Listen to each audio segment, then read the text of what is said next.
Assalamualaikum warahmatullahi wabarakatuh.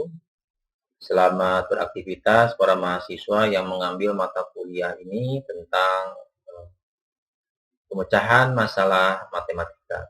Semoga kita semua tetap dalam keadaan sehat dan yang paling penting dimudahkan dalam memahami dan mengamalkan tentang mata kuliah ini.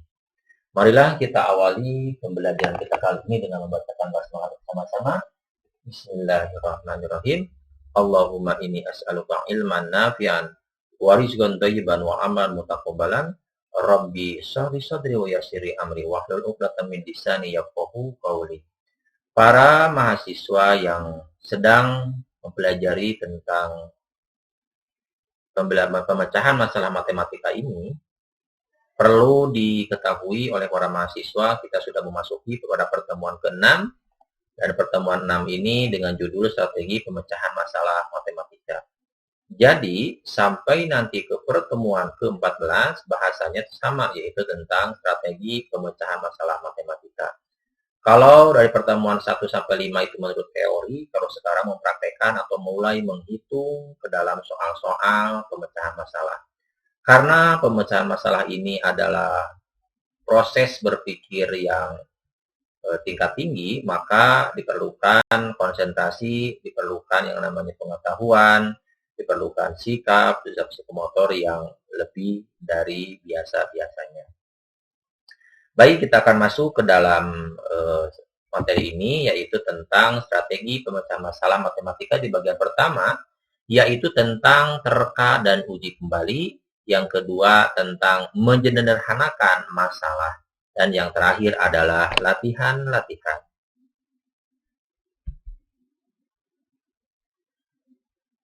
Pada terka dan uji kembali, strategi pemecahan masalah ini dilakukan dengan cara menerka dan menguji kembali. Jadi dikira-kira sepertinya, ya, menguji kembali suatu jawaban dalam proses pemecahan masalah matematik.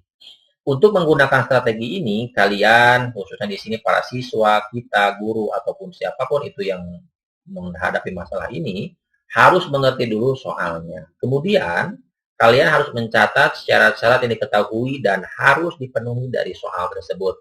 Akhirnya, ketika kalian menerkanya, kalian juga harus menguji apakah jawaban terkaan kalian itu, para mahasiswa itu memenuhi syarat yang ditentukan atau tidak. Jika satu atau lebih syarat tidak dipenuhi, ulangi ya, jika satu atau lebih syarat, satu di sini misalnya gini, kita udah nyoba dengan dimasukkan angka 1, 2, 3, masuk semuanya, tapi ada satu angka yang salah pernyataannya, maka di sini jawaban kalian salah. Jadi yang disebut terkaan ini, jadi semua jawabannya itu harus benar. Ya, kita akan masuk ke dalam contohnya. Di suatu persimpangan jalan terdapat beberapa tukang beca dan tukang ojek. Di sana, ya, ojeknya ojek motor ya. Jadi ada beca, rodanya 3 dan ada ojek, rodanya 2. Di sana terdapat 12 kendaraan. Berarti mungkin saja becanya 1, mungkin saja becanya 2, atau mungkin saja becanya itu ada 11. Nggak tahu Pak juga nih. Terdapat 12 kendaraan. Ya, dan jumlah roda seluruhnya adalah 29. Berapakah jumlah masing-masing becak dan motor yang oleh seseorang itu dilihat? Jadi, ketika ada permasalahan ini, Bapak yakin awalnya ini adalah soal yang tidak biasa ya. Tetapi kalau udah kita bisa menemukan, mengetahui caranya dan jawabannya, ini menjadi soal yang rutin. Jadi ini awalnya soal non-rutin dulu ya. Bagaimana cara pengerjaannya? Ini soal contoh nomor 1. Nanti kita bahas bareng-bareng tentang bagaimana cara penyelesaiannya. Sekarang kita masuk dulu ke nomor 2. Itu tentang menyederhanakan masalah. Yang seperti apa menyederhanakan masalah? Jadi di sini definisinya, kalau tadi mau diterka, kalau menyederhanakan masalah ini bahasanya adalah penyederhanakan masalah ini dapat digunakan untuk menyelesaikan masalah matematik dengan mencobakan pada masalah yang lebih sederhana. Jadi dicoba dulu yang sederhana. Kemudian setelah didapatkan solusinya yang berupa pola penyelesaian masalah yang sederhana ini, Anda dapat menggunakan untuk penyelesaian masalah yang lebih rumit. Jadi awal yang sederhana, coba-coba dulu yang. Jadi ini, coba-coba dulu dengan angka-angka yang kecil. Ketika dengan angka-angka yang kecil tepat, jadi langsung ke angka-angka yang lebih rumit lagi. Sehingga untuk pemecahan masalah ini diperlukan pemahaman cara menyederhanakan masalah yang kompleks ke dalam masalah yang lebih sederhana. Jika suatu ditentukan satu pola penyelesaian saja dapat digunakan untuk mendapat penyelesaian masalah yang ingin dipecahkan. Ingat ya, tadi contohnya adalah beca dan motor. Sekarang contohnya Bapak mengambil, karena di sini menyederhanakan, jadi berapakah jumlah bilangan berikut? Enak kalau ada angka-angka, contoh berapakah jumlah bilangan ganjil ya. Ganjil dari 1 sampai dengan 5, enak. Kita tinggal saja 1 ditambah 3 ditambah 5, ya udah hasilnya adalah 9. Kalau dulu pernah belajar, mungkin para mahasiswa pernah belajar yang namanya pola, nah ini juga hampir sama. Tetapi kan pola kan untuk belajar anak-anak siswa yang udah SMA ataupun SMP, kalau nggak salah SMA lah. Sedangkan soal ini bisa diberikan kepada anak SD, tapi dengan catatan tahapannya atau pengerjaannya harus sampai dengan tahapan yang mereka kuasai, yaitu materi SD. Jadi tidak salah kalaulah ada olimpiade matematik, soalnya itu SD tetapi soalnya soal SMA. Bisa jadi soal SMA, olimpiade SMA, soal itu ada universitas S1. Atau bisa jadi S2 juga bisa jadi diberikan kepada olimpiade SMA. Ataupun misalnya ada sekarang olimpiade perkuliahan. S1 bisa jadi itu soal untuk S3 dan seterusnya. Yang penting kata Bapak di awal, soal itu ada soal rutin dan ada non rutin. Untuk perkalian SD kelas 3 mungkin itu adalah soal rutin karena dia udah masanya. Tetapi kalau diolimpiadekan, maka perkalian itu bisa diolimpiadekan untuk siapa? Untuk anak kelas 1 SD. Jadi untuk kelas 1 SD mah itu menjadi soal yang non rutin. Nah, jadi gitulah intinya. Persoalan-persoalan ini sekali lagi bisa diselesaikan dengan rumus pola. Tetapi kalau belikan rumus pola, ada pembagian, ada perkalian, dan panjang gitu ya, mereka akan kesulitan sendiri ya, khususnya anak-anak SD kita ya. Mungkin itu saja mukadimah dari awal. Jadi sudah saatnya kita mempraktekkan hitung-hitungan dan kita akan coba cara penyelesaian menggunakan pola polia atau kulik ya. Terus satu lagi di sini ada latihan. Latihan ini ya sekali lagi ya sifatnya adalah sunnah lah. Ya, sekali lagi ini sifatnya sunnah. Jadi kalaulah misalnya ada yang bisa mengerjakan, ya kerjakanlah. Kalaupun misalnya yang tidak, ya khusus karena ini adalah awal, mungkin saja nanti resumenya itu ada 2, ada resume, ada mengerjakan latihan untuk sekarang. Jadikan kuis saja. Jadi ya kalau kuis yang mau mengerjakan boleh, kalaupun yang tidak pun nggak jadi masalah. Ya, kita akan mencoba. Jadi yang pertama latihan terka dan uji kembali itu 1 soal, ada 2 soal. Dan yang kedua yaitu menyederhanakan masalah juga sama ada 2 soal. Jadi kuisnya ada 4 soal. Bapak harapkan para mahasiswa bisa mengerjakan. Bolehlah ambillah salah satu, misalnya A ambil 1, yang B juga ambil 1. Kirimkan kepada Bapak 10 mahasiswa pertama. Akan Bapak list nanti di grup siapa-siapa saja yang sudah mengirimkan jawaban dari soal-soal latihan ini atau kuis ini. Ya, mungkin itu saja dari Bapak untuk sementara. Jadi kita akan masuk ke dalam perhitungan. Ya. Kita akan masuk ke dalam perhitungan. Akan tetapi sebelum ke perhitungan, kita akan copy paste dulu ya. Soalnya supaya tidak masuk atau keluar dari PowerPoint ini ya. Misalnya kita pakai screen dulu ya. Soalnya kita sudah pindahkan ke dalam perhitungan ini ya. Jadi contohnya di suatu persimpangan jalan, sekali lagi terdapat beberapa tukang beca dan tukang beca ojek motor ya. Di sana terdapat 12 kendaraan dan jumlah roda seluruhnya 29. Berapakah jumlah masing-masing dari beca dan motor tersebut? Sekali lagi peluangnya kalau menerka bisa jadi karena 12, karena di sini kan ada 12 kendaraan ya. Dari 12 ini nggak tahu yang mana becanya ada berapa, motornya juga ada berapa. Yang penting bisa jadi ini 11 beca, 1 motor. Ataupun 11 motor, 1 beca, nggak tahu. Jadi yang langkah pertama adalah rencanakan dulu strategi menggunakan terkaan, ya, menerka dulu lah. Jika terdapat misalnya nih, kalau di awal dulu ya, kita pakai dulu.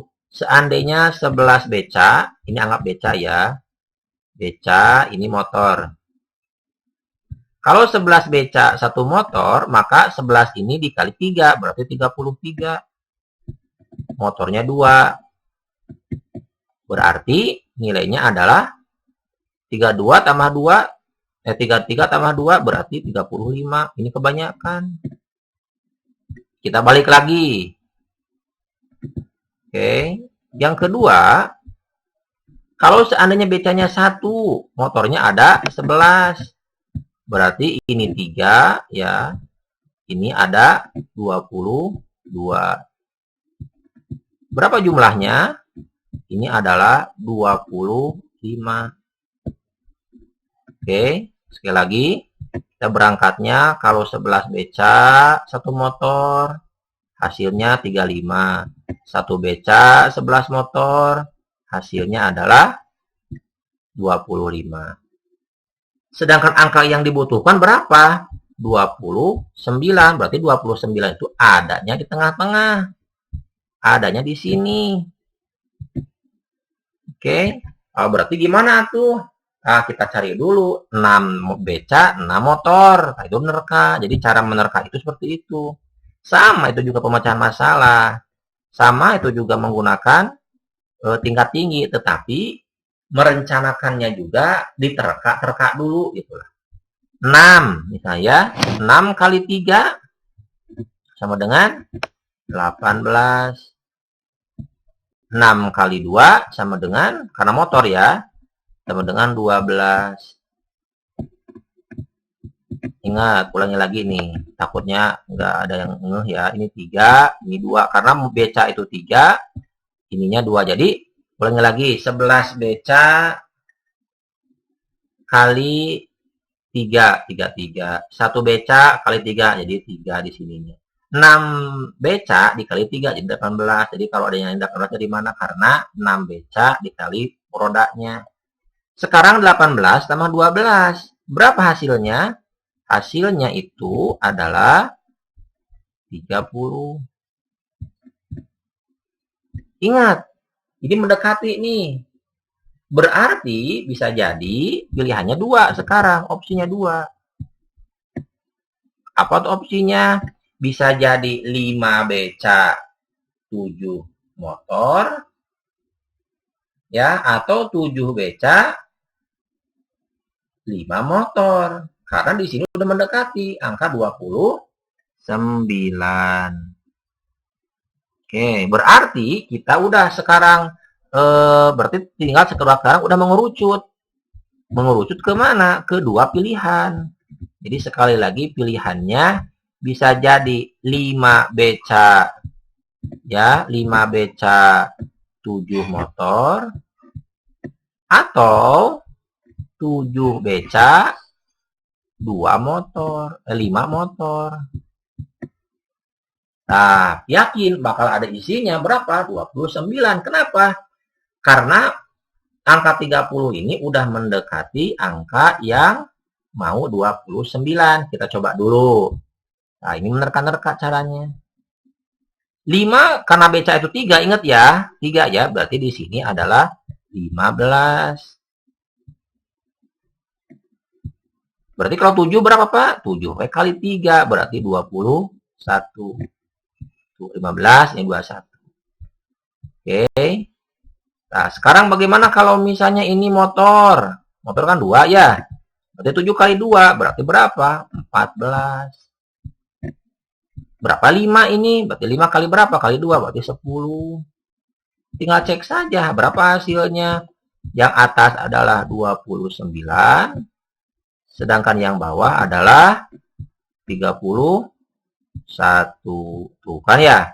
Jadi ketika kita udah menerka dari yang maksimal dulu becanya, yang minimal dulu becanya, yang tengah-tengah, ada yang mendekati, berarti antara dua ini. Ketemulah berapa. Jadi di dalam persimpangan itu jumlah totalnya adalah 29 roda. Jadi berapa itu? Berarti 5 beca, 7 motor. Jadi kalau melihat dari 4 langkah yang ditawarkan oleh Folia, jadi tahapan pertanyaan pemahaman dulu. Kita harus paham apa? Paham bahwa kendaraannya itu harus 12, ini ya, dan total rodanya harus 29. Paham dulu nih, nggak mungkin 13 gitu ya. Yang kedua, perencanaan, direncanakan. Ya udah, kita rencana gini rencananya, 11 jadi maksimal dulu. Itu rencana. Kayaknya nih, ini rencana nih 11, ini 1, ini 1, ini 11. Itu rencana ya. Hasilnya beda. Setelah rencana yaitu melaksanakan. Melaksanakan apa? Perencanaan berarti wah, ini udah ada mendekati nih berapa? Berarti antara 5 beca 7 motor atau 7 beca 5 motor. Setelah beres semuanya, tahap terakhir yaitu memeriksa kembali. Nah, berarti yang mana yang masuk? Oh, yang masuk itu adalah yang 5 beca 7 motor. Yang mana? Berarti kita cek kembali. Benar enggak? Jumlah kendaraannya harus 12, 5 tambah 7, 12. Berapa total rodanya? 29. Berarti benar jawaban kita. Apabila menurut tahapan-tahapan Folia, udah tepat. Menurut tahapan di bahasan heuristik itu. Jadi, sekali lagi, pemahaman masalah matematik itu adalah pemahaman tingkat tinggi. Tetapi, tingkat tinggi pun itu ada caranya, yaitu menerka. Jadi kalau bahasa kita menerka itu sebenarnya memang tingkatan tinggi, tapi dengan langkah-langkah yang masuk akal, gitu ya, yang logis ya. Baik, sekarang kita lanjut ke contoh yang kedua. Kita masuk ke dalam contoh yang kedua, ya. Jadi contoh yang kedua itu menyederhanakan lah intinya. Jadi pertama-tama langkah kita ya harus tahu bilangan di atas. Yang pertama-tama adalah yakin, jelaskan kepada anak-anak didik kita ini adalah bilangan ganjil. Jadi rencanakannya udah jelaskan dulu, pahami dulu. Pahami apa? Ini ganjil. Apa ciri ganjil? Diawali oleh angka 1 dan lompatannya itu adalah 2, 2, 2, 2. Berarti, kalaupun ada siswa yang rajin, manual, terserah. Jadi 1 tambah 3 tambah 5 tambah 7 tambah 9 sampai 199.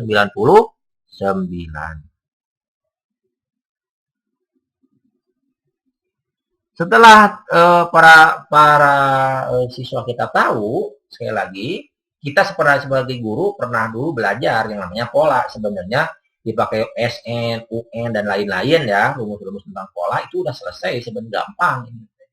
Tapi karena menimpanya kepada anak didik kita SD, jadi harus diberikan sederhana dulu. Nah, berarti rencana kita yang kedua adalah merencanakannya. Lihat, 1 kalau misalnya ditambah 3, itu totalnya adalah 4. Kalau misalnya 1 tambah 3 tambah 5 itu sama dengannya adalah 9. Terus kalau misalnya 1 tambah 3 tambah 5 tambah 9, karena ganjil tambah 7, itu hasilnya adalah 16 ya.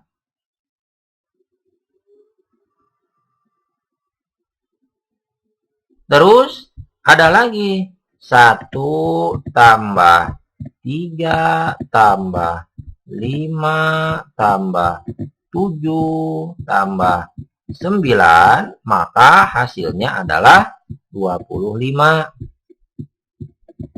Ya, apabila kita lihat polanya, 4 itu berarti pernah belajar anak SD. 2 pangkat 2, ini anak SD pernah belajar. 9 itu berarti 3 pangkat 2. 16 itu adalah 4 pangkat 2. 25 itu adalah 5 pangkat 2. Ya. Nah, jadi Bapak yakin anak SD itu pernah belajar tentang pangkat-pangkat. Jadi kalau 2 kali 2 atau 2 pangkat 2 sama dengan 4. Nah, pernah kalau anak SD. Kalau pola Bapak yakin itu belum pernah diajarkan di SD. Selanjutnya, ketika siswa kita sudah tahu yang namanya sistem kuadrat itu, kita arahkan lagi. Bagaimana caranya kita mengarahkan kepada anak didik kita? Ini teh 2 angka. Sekali lagi, ini teh ada 2 angka. Bagaimana caranya? Caranya, kalau misalnya ini 2 angka, bisa, kalau 2 angka sih enak. Tinggal, ya udah, 1 tambah 3, 4. Bagi 2, itu hasilnya bakal ada 2 angka. Tapi pertanyaannya, kalau sampai 199, bagaimana tuh? Nah, itulah permasalahannya. Kita pakai dulu yang sedikit. Jadi, kita terapkan dulu. Karena kita udah tahu ini hasil. Ingat ya, ada hasil.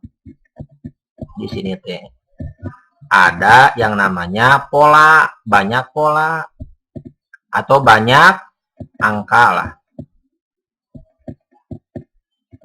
Kalau lihat banyak berarti 1 tambah 3 dibagi 2 itu bakal sama dengan 2. Berarti benar 2 angka. 1, 2, 3 itu 2 angka. Bagaimana 1, 3, 5? Ya gampang. Kita ajak aja kepada siswa kita. 1 tambah 5 dibagi 2 sama dengan 3.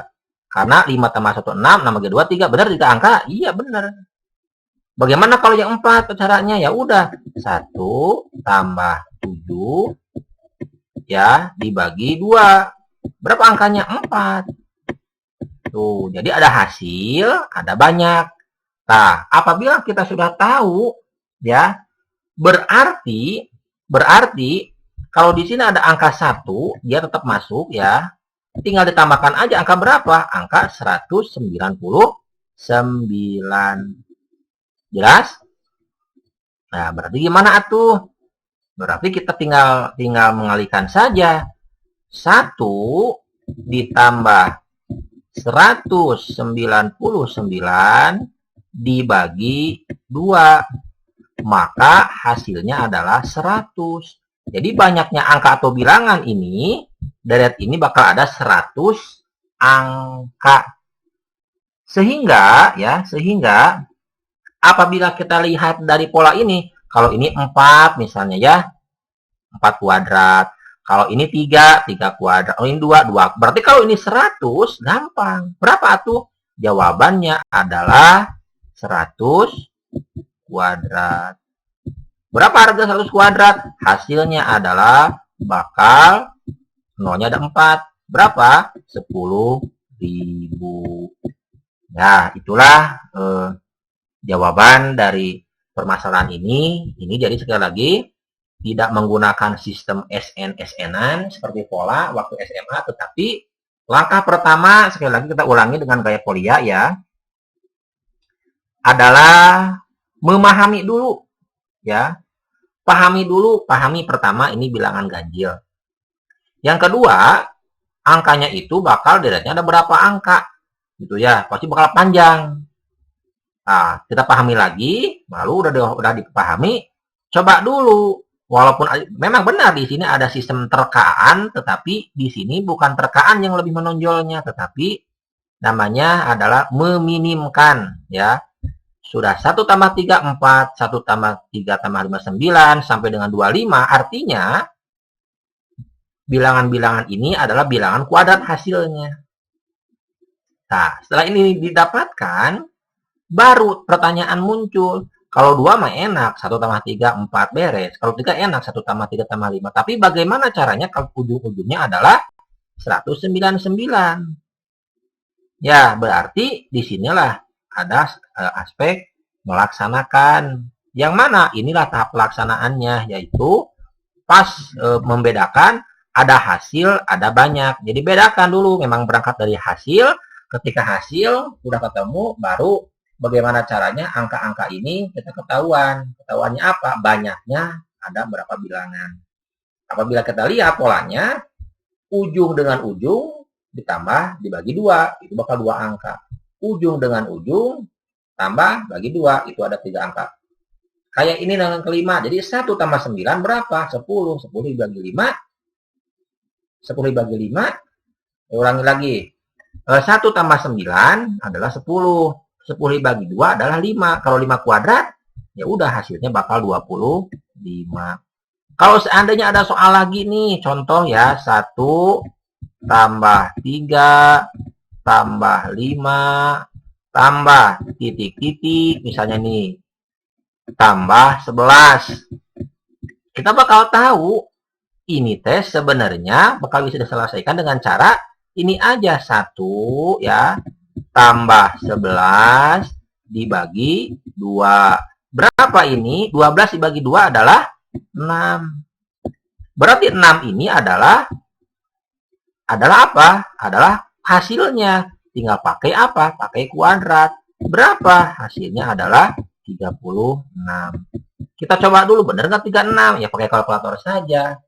Setelah tambah 1, tambah 3, tambah 5, tambah 7, tambah 9, tambah 11, tambah 13. Ya, ulangi lagi sampai 11 kan? 1 tambah 3, tambah 5, tambah 7, tambah 9, tambah 11, hasilnya bakal 36. Jadi sekali lagi, inilah cara, ini juga sama ada sistem menerkanya, tetapi menerka itu minim ya. Yang banyaknya adalah sistemnya sistem yang menyederhanakan. Mungkin itu saja yang bisa Bapak sampaikan. Marilah kita tutup pertemuan ini dengan bersama-sama. Alhamdulillahirrahmanirrahim. Assalamualaikum warahmatullahi wabarakatuh.